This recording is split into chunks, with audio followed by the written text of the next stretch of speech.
దేవుని మాట. యెషయా గ్రంథం 2వ అధ్యాయం 3వ వచనం. మనము ఆయన త్రోవలలో నడుతము, మనము ఆయన త్రోవలలో నడుతము. ఆ కాలమున సియోనులో నుండి ధర్మశాస్త్రము, యెరూషలేములో నుండి యెహోవా వాక్కు బయలువెళ్ళును. జనములు గుంపులు గుంపులుగా వచ్చి యాకోబు దేవుని మందిరమునకు, యెహోవా పర్వతమునకు మనము వెళ్ళుదము రండి, ఆయన తన మార్గముల విషయమై మనకు బోధించును, మనం ఆయన త్రోవలలో నడుతుము అని చెప్పుకొందురు. ప్రవక్త అయిన యెషయా ప్రవచన గ్రంథంలోని మాట ఇది. క్రీస్తు జన్మించక ముందు 600 సంవత్సరాలకు ముందే ఎన్నో ప్రవచనాలు జరగబోయే సంగతులు యెషయా ప్రవక్త తెలియచేశారు.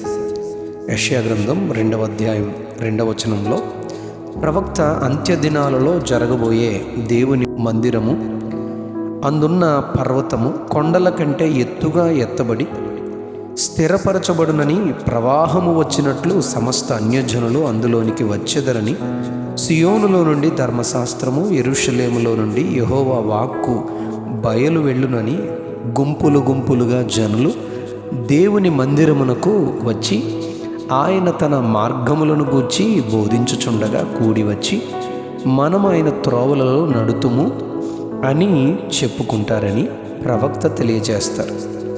ఆయన తన మార్గముల విషయమై బోధించును అని చెప్పబడింది. ఆయన మార్గములు ఎలాంటివని దేవుని వాక్యం మనకు బోధిస్తుందో మనం ధ్యానించుదామా? 119వ కీర్తన 30వ వచనంలో సత్య మార్గము అని చెప్పబడింది. ఆయన మార్గము సత్య మార్గము అని చెప్పబడింది. అలాగే పేతురు రాసిన 2వ పత్రిక 2వ అధ్యాయం 2వ వచనంలో కూడా సత్య మార్గము అని చెప్పబడింది. దానియేలు గ్రంథం 4వ అధ్యాయం 37వ వచనంలో న్యాయ మార్గమని నెబుకద్నెజరు రాజు ఆయన మార్గాన్ని గూర్చి చెబుతూ దేవుని స్తుతించి కొనియాడి గణపరుస్తున్నాను ఈ న్యాయ మార్గాన్ని అని చెప్పారు. 25వ కీర్తన 9వ వచనంలో ఆయన త్రోవలు కృపాసత్యమయములు అని రాజైన దావీదు ఆయన మార్గాన్ని గూర్చి చెప్పారు.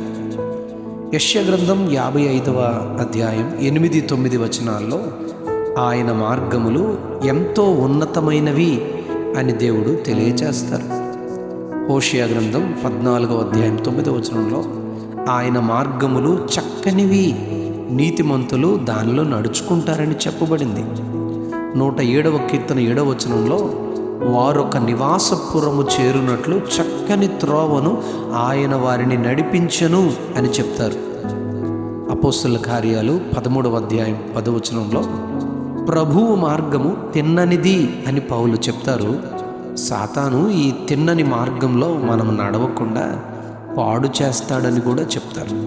ప్రకటన గ్రంథం 15వ అధ్యాయం 3వ వచనంలో ఆయన మార్గములు న్యాయములు సత్యములు అని చెప్పబడింది.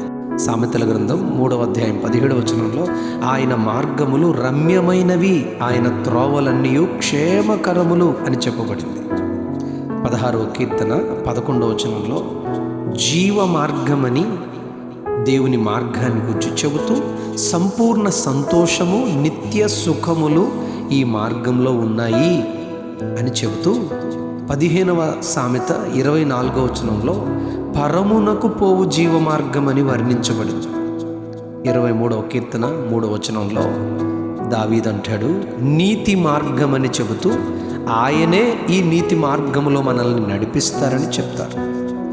119వ కీర్తన 3వ వచనంలో ఈ త్రోవలలో ఆయన మార్గములలో నడుచుకొనువారు ఏ పాపము చెయ్యరు అని దావీదు చెబుతూ ఈ విలువైన దేవుని మార్గమును గూర్చి తెలుసుకునేవారు, బోధింపబడేవారు అవును ఆయన త్రోవలలో నడుతుమని చెప్పకుండా ఎలా ఉండగలరు?